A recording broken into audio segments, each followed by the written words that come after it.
एक बार किसी गांव में महात्मा बुद्ध का आगमन हुआ। सब इस होड़ में लग गए कि क्या भेंट करें। इधर गांव में एक गरीब मोची रहता था। उसने देखा कि मेरे घर के बाहर तालाब में बेमौसम का एक कमल खिला है।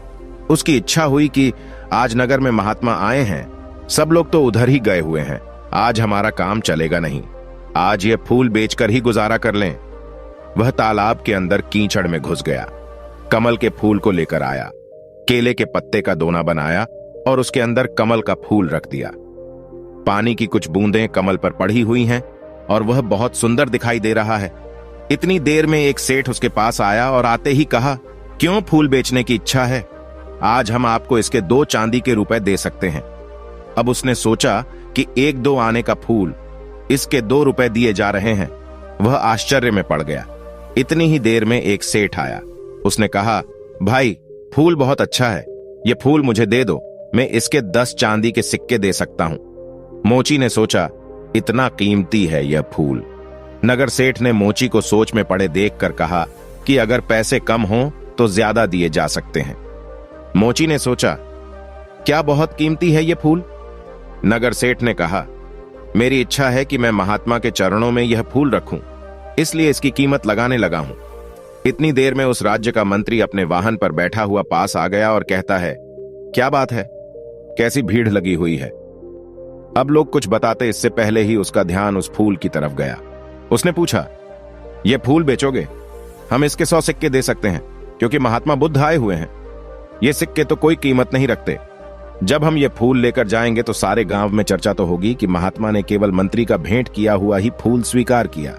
हमारी बहुत ज्यादा चर्चा होगी, इसलिए हमारी इच्छा है कि यह फूल हम भेंट करें और कहते हैं कि थोड़ी देर के बाद राजा ने भीड़ को देखा।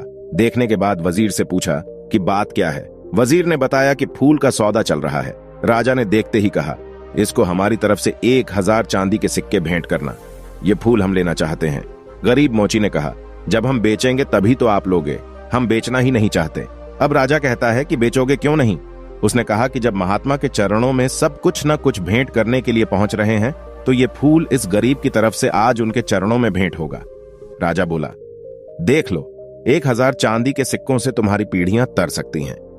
गरीब मोची ने कहा, मैंने तो आज तक राजाओं की संपत्ति से किसी को तरते नहीं देखा, लेकिन महान पुरुषों के आशीर्वाद से तो लोगों को जरूर तरते देखा है। राजा मुस्कुराया और कह उठा, तेरी बात में दम है, तेरी मर्जी, तू ही भेंट कर ले।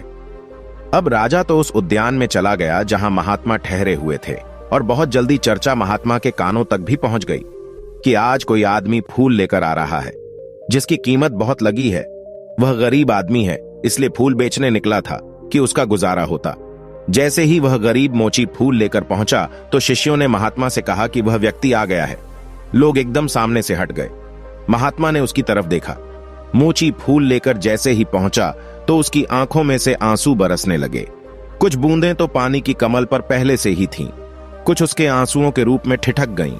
रोते हुए उसने कहा, सबने बहुत बहुत कीमती चीजें आपके चरणों में भेंट की होंगी, लेकिन इस गरीब के पास ये कमल का फूल और जन्म जन्मांतरों के पाप जो मैंने किए हैं, उनके आंसू आंखों में भरे पड़े हैं। उनको आज आपके चरणों में चढ़ाने आया हूं।